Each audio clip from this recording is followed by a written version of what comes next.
Manazalitha amahle nami ngibonga ithuba ngibona ngiliphiwa ezulwini ukuthi nami ngiguqe phambi konyazi lwezulu ngisho ngithi ngiyikhetha inkosi yasekuphakameni.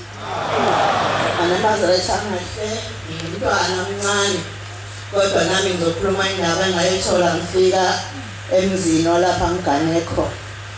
Manazalitha amahle ngathola ukuthi ubaba ekhaya kwathi makhothama umqali wendlela wayesebuza ethi hawu akhona ke phela amadoda amakhulu lapha esontweni ahlala ebuka ukuthi angenza izinto zenzeke, kepha naye wabanalawo mehlo wayibuka indoda ayinamahlombe amakhulu esontweni ukuthi kungaba ilanga kanjani endaweni kababamkhulu. Wayesebona enye indoda ayinamahlombe athembekile.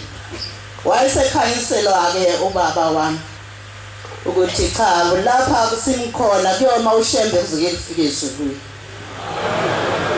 Akekho umhlongo noZulu oyoma la, kuyoma uShembe kuphela.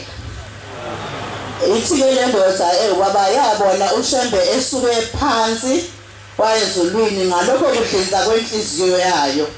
Wasekuthiwa ubheke ukuthi njengoba ukhulume kanjena nje igama lakho uzolithola ithiwa kwehla amathikithi ezulwini ehlela phansi kwathiwa kabheke igama lakhe ukuthi uzolithola engisho ukuthi Manazarete kungenzeka nathi siqaphele kulomlayezo ukuthi nawe uma ungathatha le ndawo unikeze omunye uyephuse uShembe ithi igama lakho lizokulahlekela.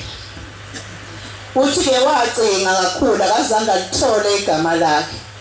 Wasethiwa sayibona oShembe-ke bexhume phansi baye bafika ezulwini kwathiwa le ndawo iyoma uShembe kuphela. Manazalitha amahle kube isithuba eside kuthe mase kuhlala inyanga yezulu. Yasukuma inyanga yezulu abaningi babemuzwa ubaba inyanga yezulu ekhuluma ngalomlando wale ndoda engibaba. Kwathi isikhathi ke sitezi wasefika kumntwana wami wayesethi ucela aqophe umlando wakhe.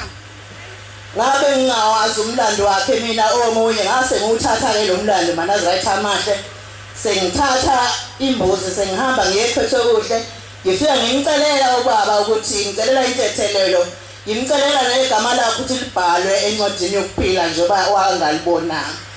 Manazalitha amahle inkosi yathi mbusisi futhi ngiyazi ukuthi kwaba nenhlanhla ngoba wafika naye futhi wangibusisa wathi angifune umakhe uzongaphela umuzi ngangenawo umuzi enginawo namhlanje naManazalitha awunjengami engisho ukuthi uNkulunkulu wasekuPhakameni ngiyamcela engihle lapha